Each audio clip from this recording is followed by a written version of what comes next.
I said in the earlier video about loving someone who didn't love you back, and if that has ever happened or occurred to you, or even if you were in a present situation where you're with someone who seems to not care. I said that, or stated that I was going to see if I could give you some closure, possibly, or some idea as to how you should handle your situation. Everyone is different. We all have certain circumstances. Sometimes they can be pretty close to the same as others. Fundamentally, it's the same. Somebody's just really not paying you any attention and doesn't want to uh, show you the respect and or attention that you are showing them. Now, I know I've heard people say, well, it could be both individuals. That's possible. But I'm not talking about both individuals or people in this particular video or this instance. I'm talking about if there's one person in a relationship that is listless, that there's one person in a relationship that does not care anymore, and they basically have ignored the other partner and basically have moved on in their heart, and they're just physically there in the home still. So what do you do?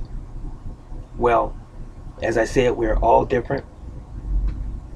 The first thing that you should do, even though I sort of talked about this in the first video, the first thing that you should do is to make sure that you have attempted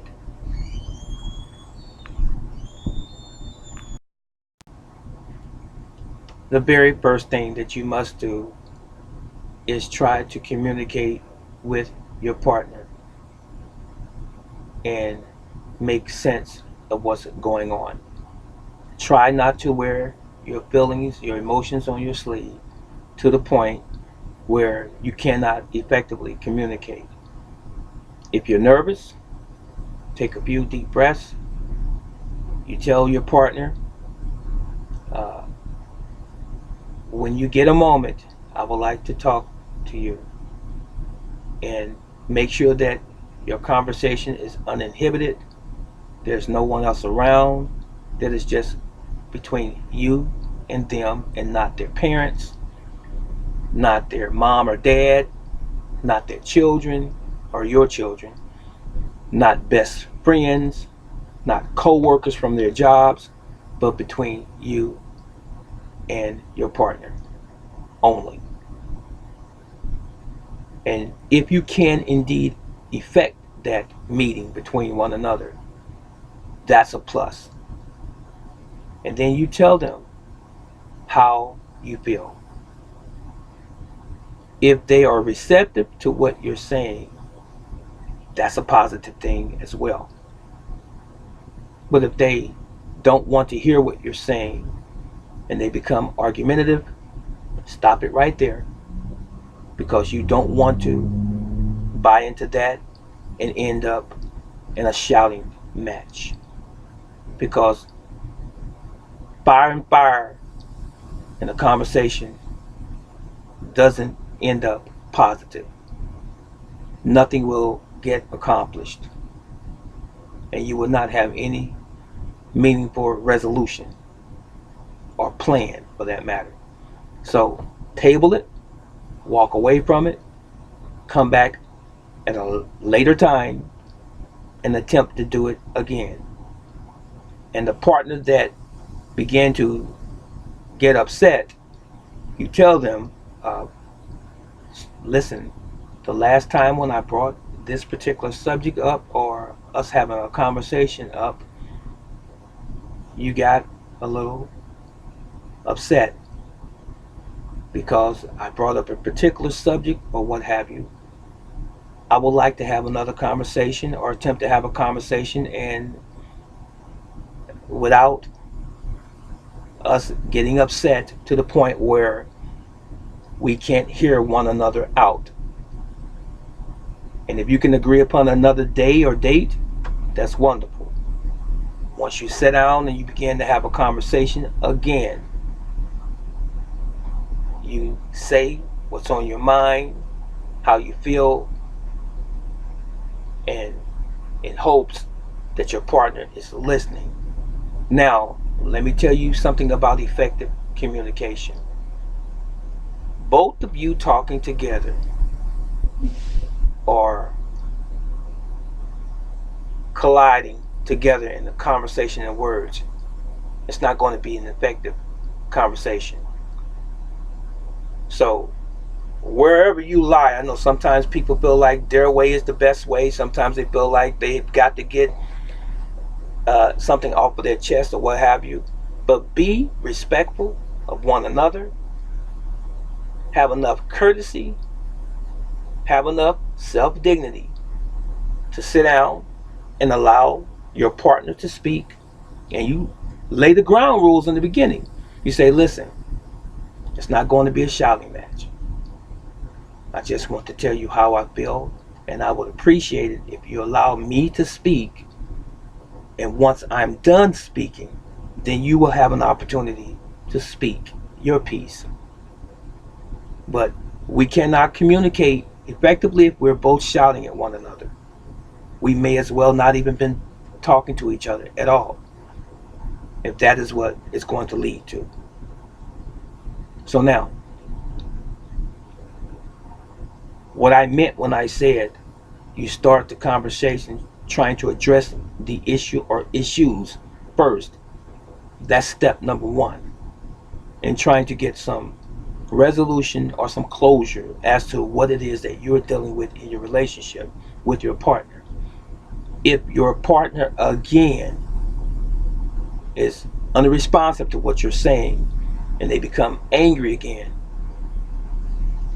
only you can put the limit on the amount of attempts that you will make in trying to communicate with your partner. If your partner continues to do this, you can write them a letter, a short letter. When you pass each other in the house, or you put it in their common area on their bedside table or somewhere where they keep their keys or wherever, a nice little letter, and you say to them what's on your mind. And when you see them, you say, listen, dear, listen, honey, I left you a letter. Would you please read the letter? And I'll come back and see what your response is later. Sometimes that works for people when they cannot deal with each other face to face. So now, you've attempted the letter. If you get no response from that letter or from them, you can ask them, did you read the letter, and what did you get from it? And if they still want to ignore you and your concerns, maybe it's time to move on. And even when you're talking to that individual one-on-one and they are ignoring you, maybe it's time to move on. You see, I've said this before a while back.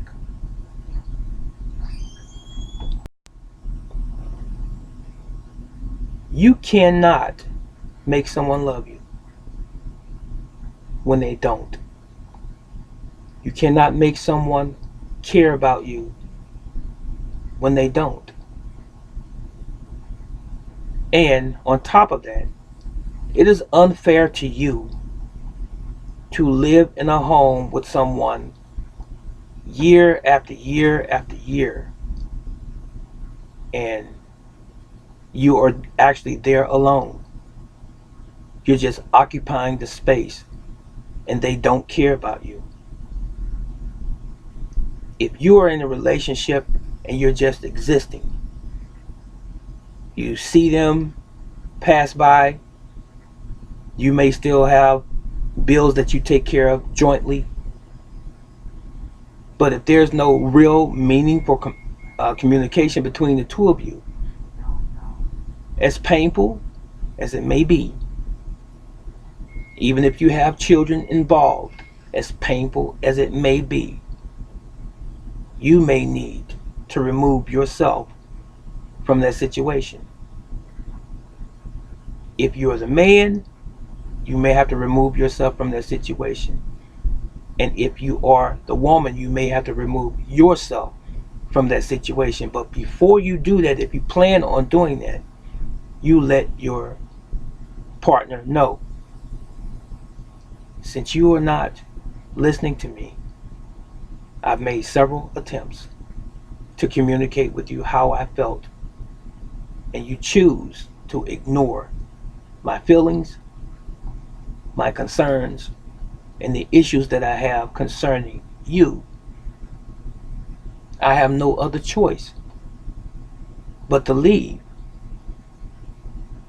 because I feel as though I'm not wanted any longer.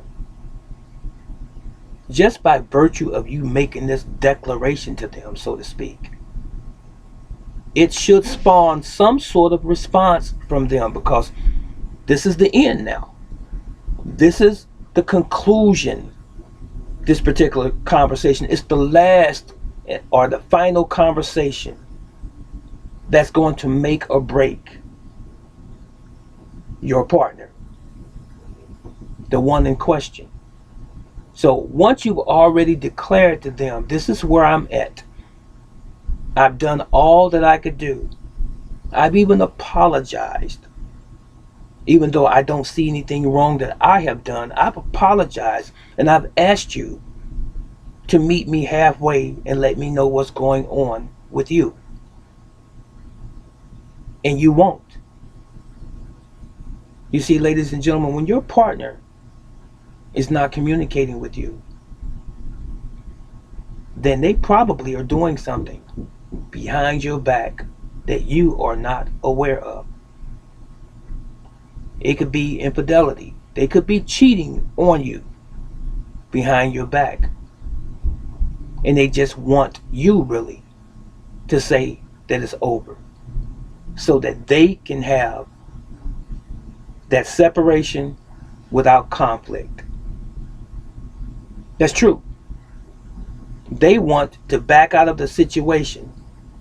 They've made their minds up, but they don't want to divulge any information as to what they've already done that could potentially have harmed you. That's why they don't want to speak to you, because they may feel compelled to tell you the truth that you may not want to hear, but you may believe already has occurred. That's really it. So, in my conclusion, I'm going to say this again, and I hope you get it. If you're in a relationship where someone does not care, and you know that they don't care, and you've already attempted to communicate with them, and they have ignored you, and it's fallen on deaf ears, and you've attempted it several times, you don't deserve to be in that relationship for another year or 2 or 3 or a decade, because we only have one life to live. Why not live it the best that we possibly can? We don't need any additional stress in our lives. And if you don't remove yourself from that situation, you are doing yourself, and if you have children, a disservice.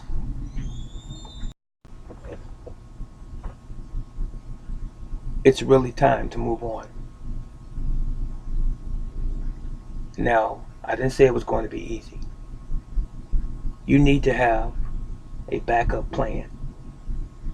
Now, I know this is redundant, but again, I'm going to say to you, stop living in misery. That misery that is created by you. If your partner is making the income and taking care of the bills primarily themselves, then maybe you should get a job. Maybe you should take up an additional job if you already have a job to provide for yourself. In other words, you need an action plan so that you can remove yourself from that situation, because all it's going to do is make you sick. And when I say sick, I'm talking about physically sick, because when you have emotional stress, it will affect you physically. as well, not just simply emotionally. You're going to start having heart problems. You're going to start having eating problems potentially. You're going to start eating or indulging in eating, or you're going to stop eating. One of the two. You may start drinking. You may start taking drugs. You may stop caring for yourself like you normally have because you have no desire anymore. You're not happy anymore. As a matter of fact, you feel abandoned. And you feel as though that there's a great void. There's no purpose for living anymore. You really should not feel that way because the life is actually worth living. You have to find your true purpose. And apparently, it wasn't in the person that you were with, even though you have all of those years together. Let me know if you're going through something like this and how you're dealing with it. And let me know also if you have gone through a situation or relationship issue like this before and how you got through it. I believe that you could possibly be beneficial to someone else out there by your comments, especially if you got over it. No one, again, deserves to live in misery all of their lives. We all deserve to be as happy as we possibly can. So why don't you be happy today? This is Brother Teacher. I'll talk to you in the next video. Please leave your comments in the comment section below. Like this video, share it with someone you care about, and take care of one another. Okay? I love you. So long.